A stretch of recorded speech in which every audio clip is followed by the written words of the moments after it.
Hello, আসসালামু আলাইকুম বন্ধুরা, কেমন আছেন? আশা করি ভালো আছেন। আমি আজকে আপনাদের সাথে নতুন একটা রেসিপি শেয়ার করব। দেখেন আপনাদের কাছে কেমন লাগে। যার যার পছন্দ হয় সে এরকম এইভাবে রেসিপিটি তৈরি করে বানিয়ে খেতে পারবেন।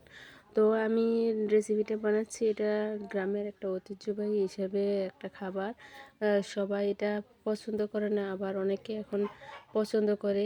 শহর অঞ্চলে বিশেষ করে এই সমস্ত মাছ কিনে নিয়ে তারপরে ওরা এটা পাক করে বা ভাজে।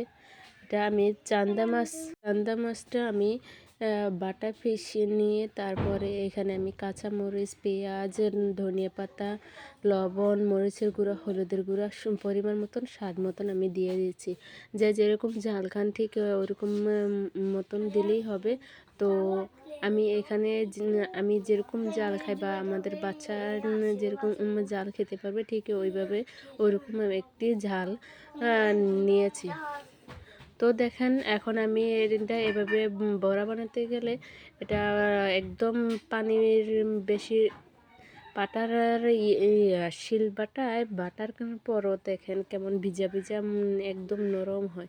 এটা প্রথম খোলা আমি দিয়েছি, এটা আমি একদম পুড়ে ফেলছি, খেতে মজা লাগে না, একটু তিতকুড়ি লাগছে। তো আমি এখন পরবর্তী খোলা দেওয়ার আগে আমি এখন একটু ময়দা মেখে কায়দা একটু টাইট করে নেব, যাতে করে এভাবে চুলায় বড়ার যে সাইজটা এটা দেওয়ার জন্য খুবই ভালো লাগে, দিতে যাতে সুবিধা হয়, খেতেও যাতে ভালো লাগে।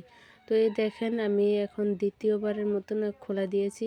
এখন আমার দেখতেও দেখেন কত সুন্দর হয়েছে, সাইজও সুন্দর হয়েছে। তখন কিন্তু এই সাইজটা সুন্দর হয় না। আর এখন আমি এই খোলা দেওয়ার পর আমি জিনিসটা আবার একটু খেয়ে দেখব এটা আবার কেমন হয়েছে, স্বাদ কেমন লাগে। তো আমি এদিকে আমি বানানোর জন্য রেডি সব করে নিয়ে বানাচ্ছি।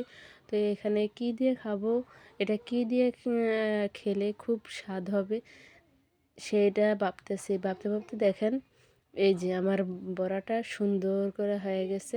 এখন আমার এই দেখেন সাইজটাও আমার কত সুন্দর হয়ে আছে, খোলায় একদম লেবেছে হয়ে লেটকে যায় না।